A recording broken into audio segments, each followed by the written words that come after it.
What's up guys, and welcome back to another episode of Career Mode. This is episode number 108, and we're starting to do some stuff for the second leg of our Champions League round of 16 tie at home to Barcelona after what was the absolute thriller in Catalonia. Goodness gracious me, it was perhaps the defining moment of Roberto Gutierrez's career so far. Never mind the Golden Boot he won in the Premier League back in Season 3, I think it was, leading us to EFL Cup, FA Cup, Premier League and Champions League as well with Brentford. I think that moment there, that was the game for me, for Roberto Gutierrez. Those two late goals, first the leveller and then the winner.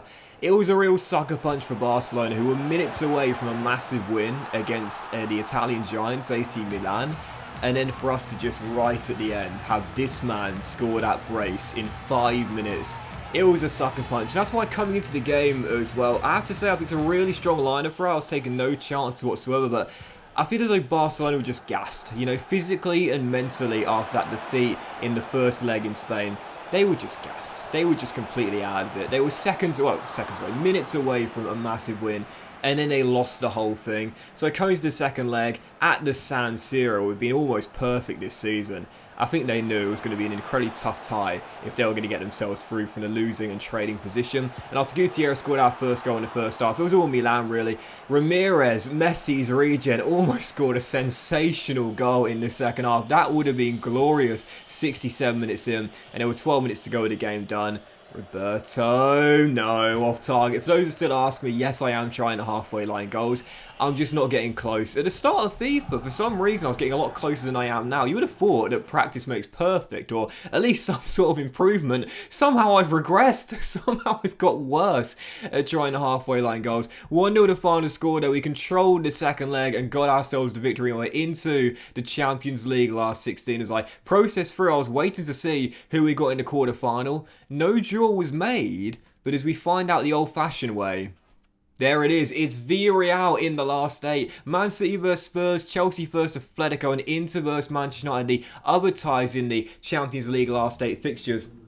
And I've got to be honest here, with no disrespect to Unai Emery's side, I was hoping for either Villarreal or Spurs. Either or, we've got Villarreal, and you'll see their team later on in today's episode, plus the 2 legs, first at home and then away in Spain as well.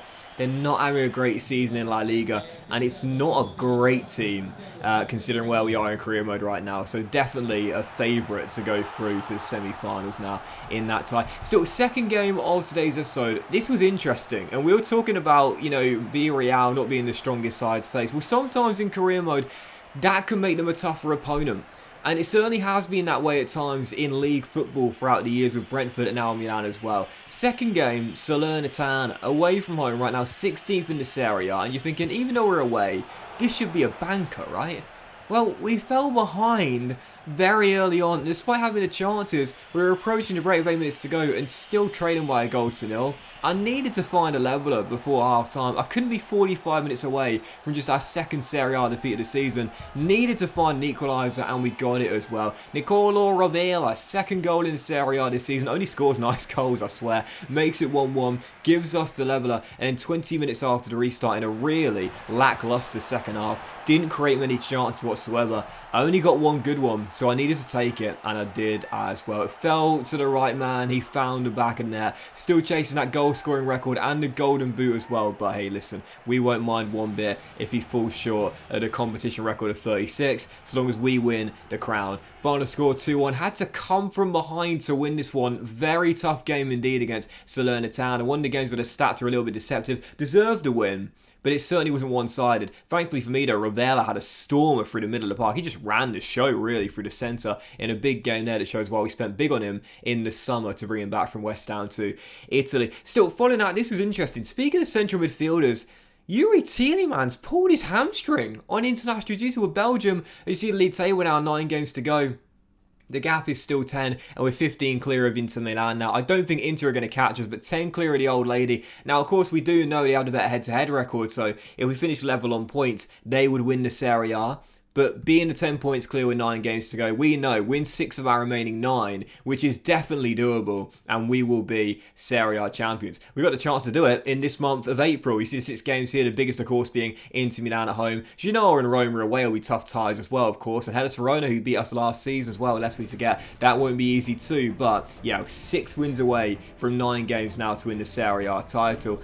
And I have to start wondering, is the treble a real possibility? Because we haven't really discussed it much this season. I said at the start of the campaign, when the board gave us the objective as winning the treble, I said after last year's, let's just call it subpar season, I tried to defend it last year, but we were 1 game away from losing the AC Milan job. How we lost the Europa League final to Liverpool, we probably would have done so. It was a subpar first season at San Siro. I said this year, treble, look, without a shadow of a doubt, definitely possible. We're the highest rated team in Italy, one of the highest rated teams in the game, and last year was our first year getting to gel with the team. Now we're clicking, and we're seeing some of our youngsters really flourishing, such as Timmermans' 20th goal in 28 games this year for our Belgian attacking midfielder. I said this year domestic double, that's what I'm going for. Last year we got humbled in the Coppa Italia final, and Inter won the Serie A with several games remaining. I wasn't going to let it happen again. I wasn't going to let our rivals embarrass us domestically this year. I wanted to do what they did last year and win the domestic double.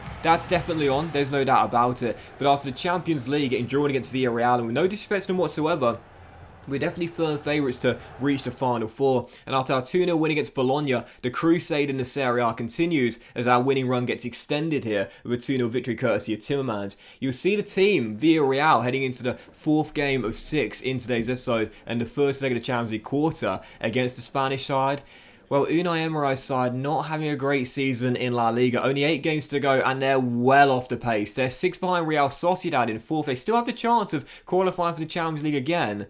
But when you look at their side, in 9th in La Liga right now, I gotta say, we are firm favourites of this tie, there's no doubt about it. There are some good youth, new gen / regens that appear to be there. Chuck Weeze is there, he's really good on FIFA career mode. Francisco Conceição is there as well. Paul Pogba is now a vet of Villarreal at 35 years old. What a strange timeline this is with Danny Ings and Mitrovic, their strike duo as well. But to be totally honest here, as I run you through the team, you always have a good indicator of just how good a team is when you're going to take them on. Not just with the team sheets when you look at their lineup. For the record, Villarreal are 4.5-star team, we're a 5-star team. But when you're running through the players individually, if their ratings are unmasked and they don't need scouting, that means they're a good enough quality where they're well known in world football, where they don't need to be scouted to find out their full range of attributes. If they're not fully scouted and their attributes are hidden, then you know they're not quite at the level as certain other players in the game. That's a real good indicator to tell how strong a side is, especially in depth. So heading into the game, I felt very confident indeed. I still picked a really strong lineup. I was taking no chances. I thought I'd show Unai Emery's side every single respect.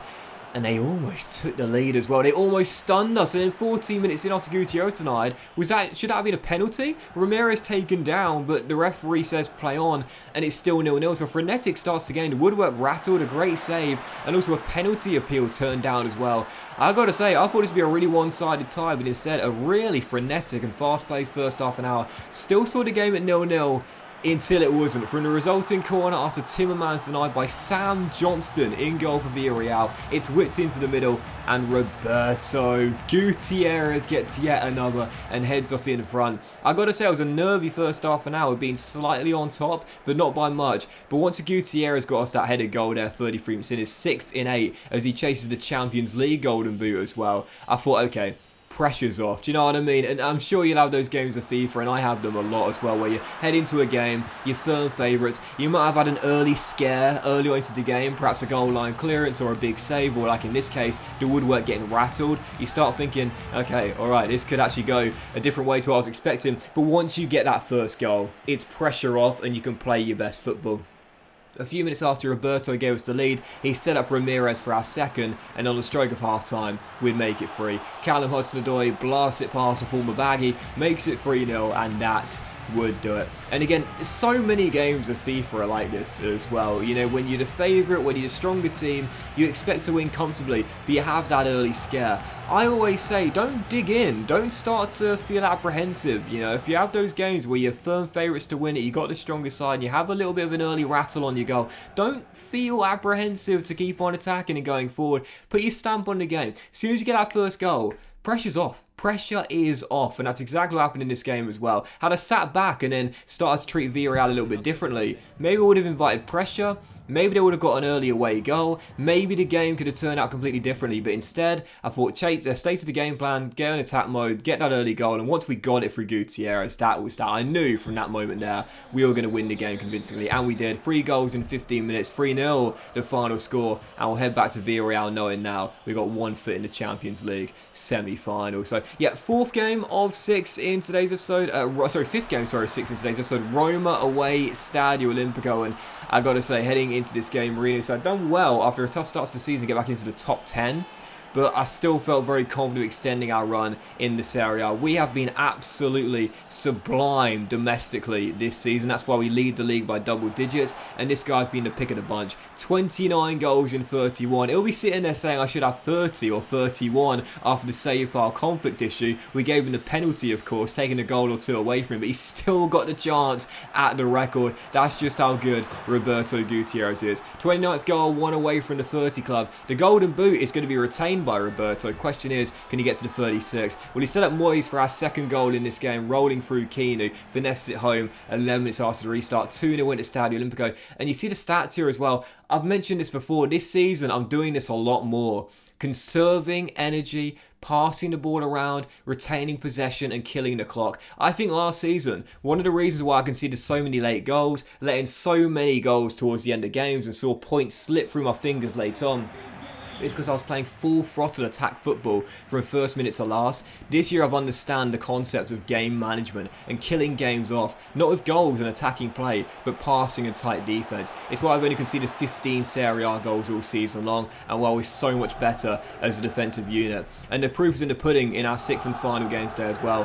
Villarreal away from home, 2nd leg of the Champions League semi. What did we do? Didn't take a single shot. Just passed the ball around. Villarreal got 1 shot in the game. It was blocked by Stanley Young. And we close out the victory with the clean sheet over 2 legs. The winning run is ended, but it doesn't matter one bit. We've got the clean sheet we're going through. And I'm now starting to be a lot more sensible in my play. And I'm figuring out how to beat the AI this way. And it's working. 13 points clear of Juventus now. 7 games to go. We are 4 wins away from the Serie A title. Almost there, as the treble dreams are very much alive. But that will end today's episode of Career, guys. Massive thank you for watching. Hope you have enjoyed. If you haven't, please drop a like. Much love to you all. Have a fantastic day. And I'll see you for the next episode featuring the Champions League semi-final and the draw for it, plus both legs as well, very soon.